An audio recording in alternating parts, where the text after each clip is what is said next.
Քանի որ երեկվա ռեպորտաժը հանրային հեռուստաընկերության եթերում բավականին երկար էր, մի երկու հանգամանք էլ էլի նշեմ։ Ի վերջո էությունը ինչումն է տնտեսական բնույթի այսպես կոչված մեղադրանքների, որոնք ինչպես նշեցի, ըստ Վճռաբեկ դատարանի մեկը ընդհանրապես գոյություն չունի, մեկը այն աստիճան գոյություն ունենալու իրավունք չուներ, ըստ Վճռաբեկ դատարանի, որ չպետք է գար դատարան։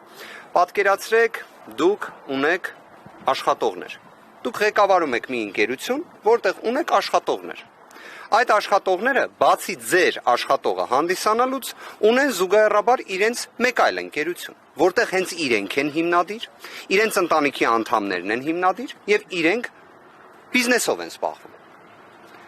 Դուք պետք է այդ անձանց, այդ առանձին բիզնեսի գործունեության ընթացքում, շրջանակներում որևէ մի գործողության համար պատասխանատվություն կրեք, որևէ ձևով։ Ըստ քննչականի եւ դատախազության ստացվում է, ես իր անմեղության կանխավարկածնել եմ հարգում, խնդրում եմ որևէ կերպ բացասական դա չընդունեք։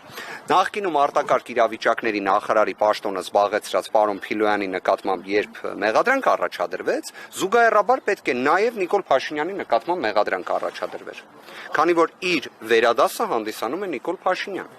Ըստ մեղադրանքի ասում են, որ նախկինում նախարարի պաշտոնը զբաղեցրած պարոն Փիլոյանը իր կարգավիճակից դուրս գործողություն է կատարել։ Բայց դեպքում ինչի իր վերադասին մեղադրանք չեն առաջադրում։ Ասեմ ինչի, որտեղ պետք է լինի ենթադրյալ առնչություն, ինչ որ կապ պետք է լինի։ Այս գործով դատարանները մշտապես ընդգծել են, որ ընդհանրապես որևէ կապ դրա շրջանակներում չկա։ Հիմա լավ այլ օրինակ էլ բերեմ։ Պատկերացրեք մի հանրային սննդի օբյեկտ լինի։ Հանրային սննդի օբյեկտի աշխատողներից մեկը իր աշխատանքային ժամից դուրս այլ գործունեությամբ է զբաղվի։ Դրա համար պետք է մեղադրանք առաջադրվի հանրային սննդի օբյեկտի սեփականատիրոջը։ Սա է այս ամբողջ մեղադրանքի էությունը, իսկ թե ընդհանրապես դա արդյոք հիմնավոր է։ Արդյոք դրա մեջ որևէ մի նշույլ ողջամտության կա թե ոչ, հենց հիմա պնդեմ։ Ընդհանրապես չկա, ընդհանրապես գոյություն չունի։ Պարզապես հայտնի մանիպուլյացիոն գործիքների շրջանակներում փորձել են ինչ-որ թվերը ուռճացնելով ներկայացնել, որ իբրև տեսեք այսպիսի գումարների մասին է խոսքը, որ պատկերացնեք միայն այդ իրենց վկայակոչած գումարների տասնապատիկ Սամվել Կարապետյանը որպես բարեգործություն կատարել է Հայաստանի Հանրապետությունում եւ Արցախի Հանրապետությունում։ Կներեք, նույնիսկ տասնապատիկից էլ ավել թիվ կարող եմ ասել։ Դա միայն բարեգործություն։ Մենք խոսում ենք Forbes-ի ցուցակում 4 միլիարդ 100 միլիոն դոլարի, իդեպ դատախազությունը դրամներից էր խոսում, այդտեղ էր խնդիրը։ Մենք խոսում ենք այդպիսի կարողության մասին, մեր հայրենակցի մասին, ով նաև մշտապես բարեգործությամբ է հանդես եկել եւ արժանացել է ազգային բարերարի կոչմանը։ Կարծում եմ դա առավել քան բավարար է ցանկացած ողջամիտ տրամաբանության ներքո հերքելու ընդհանրապես այս աբսուրդը։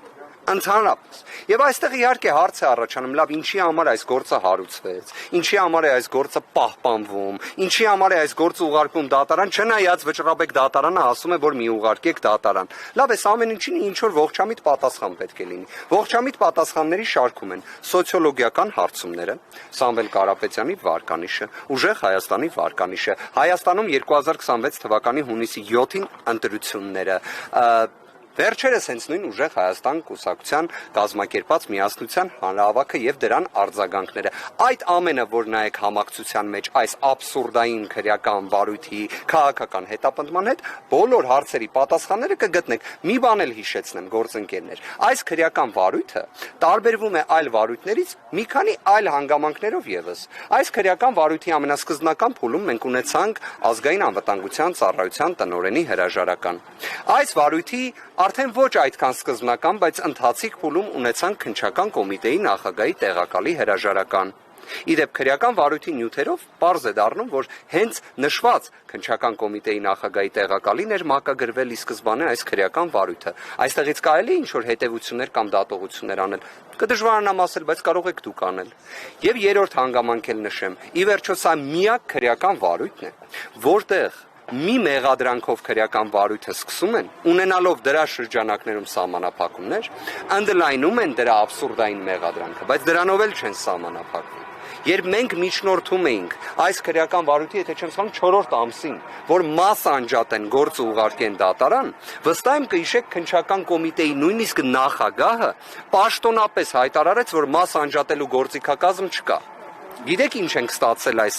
135-36 հատորների հետ միաժամանակ։ Մաս անջատելու մասին որոշում։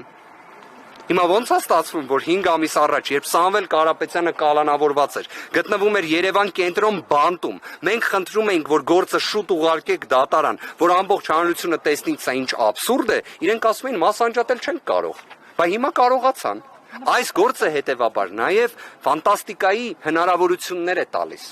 քննչական եւ դատախազական ներկայացուցիչներին։ Կրկին գործընկերներ, սա աբսուրդ է, սա քաղաքական հետապնդում է, սա սնանկ է իրավական առումով։ Այս գործը այլ կերպ ասած նման է ջրին, բայց ջուրը եթե կարող ես խմել եւ ջուրը կյանքի հետ է ասոցացվում, այս գործը ասոցացվում է բացառապես ապօրինությունների շղթայի հետ։ Եվ տնային կալանքը րոպե շուտ պետք է վերացվի։ Րոպե շուտ։ Հիմա կլինի դրա շարժառիթը վախերը, կլինի սոցիոլոգիական հարցումները, բայց այս ջուրը պետք է դադարի։ Իրատեսական է համարում պարոն Վարդանանյան, որ խափանման միջոց է տնային կալանքը կարող է փոխել դատարանը այս փուլում, երբ ընտրություններին օրինակ 2 ամիսը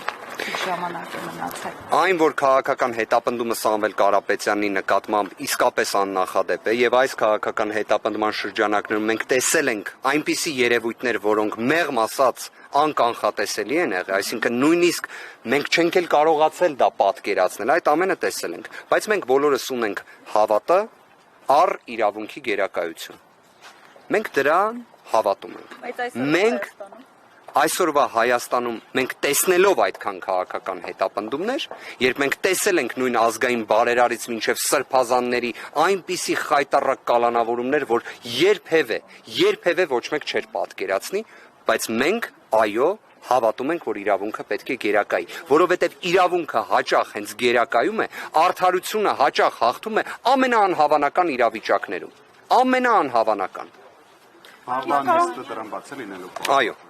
Իսկ պարոն Կարապետյանի դիրքորոշումն այս ամենի ինչպիսին է եւ արդյոք հավատում է, որ արդարադատություն կա Հայաստանում։ Սամվել Կարապետյանը ընդհանրապես նույնիսկ իրավիճակներում այնպիսի, երբ մենք չենք պատկերացնում ինչ կարող ենք իրեն ասել, ինքը միշտ ժպիտը դեմքին ասում էր ամեն ինչ լավ է լինելու։ Ու վստահ եմ հենց տենց էլ լինել։ Իսկ տևողության առումով պարոն Վարդանյան ընտրություններին կարճ ժամանակ է մնացել, ինչ է կարծում ես դատական այս փուլը ինչքան կտևի եւ վերջնական։ Մեր խնդիրը հետեւյալն է, դրա համար նաեւ առաջնահերթության կարգով քննության դիմում ենք ներկայացրել, միջնորդություն ենք ներկայացրել, որ րոպե շուտ ունենանք խափանման միջոցի վերաբերյալ հարցի քննարկում, որովհետեւ այո այլևս կենտրոնական ընտրական հանձնաժողովը ընդունում է համապատասխան քաղաքական հայտերը։ Այլևս ընտրական ցուցակները կարող են ներկայացվել կենտրոնական ընտրական հանձնաժողով եւ դրա համար կա վերջնաժամկետ, դա ապրիլի 23-ն է։ Անհրաժեշտ է ուղղակի, եթե մենք խոսում ենք Հայաստանում ընտրական գործընթացի նվազագույն երաշխիքների մասին, մենք պետք է ունենանք հնարավորություն, որ ուժեղ Հայաստան կուսակցության նախագահը, վարչապետի թեկնածուն հնարավորություն ունենա անմիջականորեն եւ ամբողջական մասնակցելու նախընտրական ցուցակի ձևավորմանը։ Սա, գիտեք, ոչ թե մի ակնկալիք է կամ խնդրանք է, սա ողջամիտ պայման է։ Ողջամիտ պայման։ Պարոն Վարդանյան, դուք նշում եք, որ Սամվել Կարապետյանի տնային կալանքը ոչնչով չի զիջում բանտային կալանքին։ Մի քանի կետով կնշեք ինչու։ Տեսակցությունների սահմանափակումները, որոնք առավել ինտենսիվ են եղել եւ միայն վերջերս Վերաքննիչ հակակոռուպցիոն դատարանի, այսինքն վերջերս ասելով մոտ 10 օր առաջ Վերաքննիչ հակակոռուպցիոն դատարանը որոշակիորեն մեղմեց տեսակցությունների սահմանափակումը, բայց այն բոլոր դեպքերում պահպանվում է։ Այսինքն այն ռեժիմը սահմանափակումների, որոնք կիրառված են, առավել քան խիստ են։ Եվ այստեղ մի կարևոր հանգամանք էլ կա։ Մենք պետք է նայենք տնային կալանքի նաև որպես խափանման միջոցի էությանը կոնկրետ անձի նկատմամբ։ Այստեղ մենք խոսում ենք ուժեղ Հայաստան կուսակցության նախագահի մասին, մենք խոսում ենք նախընտրական շրջանի մասին, մենք խոսում ենք օրինակ ամեն շաբաթ կիրակի ուժերից մեկի քարոզարշավի մասին, իսկ ուժերից մյուսի առաջնորդի տնային կալանքի պայմաններում գտնվելու մասին։ Այս իմաստով նաև տնային կալանքը առավել քան ինտենսիվ է, անհամաչափ է, ապօրինի է եւ մեղմ ասած որևէ մի իրավական փաստարկման չի դիմանում։ Այսինքն այս պայմաններում այն պետք է վերացվի։ Պարոն Վարդանյան, իսկ այդ դեպքում տեսահոլովակը ինչ պայմաններում եւ ինչպես է նկարահանվել, որը տեսանք հանրահավաքին։ Ընտանիքի անդամները հարազատները, այսինքն այն անձինք, որոնք հնարավորություն ունեին ներկա գտնվելու, տեսակցելու Սամվել Կարապետյանին, նման պայմաններով փորձ է արվել այնքանով որքանով հնարավոր էր այդ տեսաուղերձը նկարահանել, այնուհետև հրապարակել։ Դժվար էր իհարկե, ինքս էլ ներկա եմ գտնվել այդ գործընթացին, անկեղծորեն եմ ասում, բավականին բարդ է, երբ նշված ոլորտում մասնագիտացում ոչ մեկ չուներ հարազատներից։ Թե ինչպես ստացվեց, կարծում եմ հանրության արձագանքները առավել քան խոսուն են։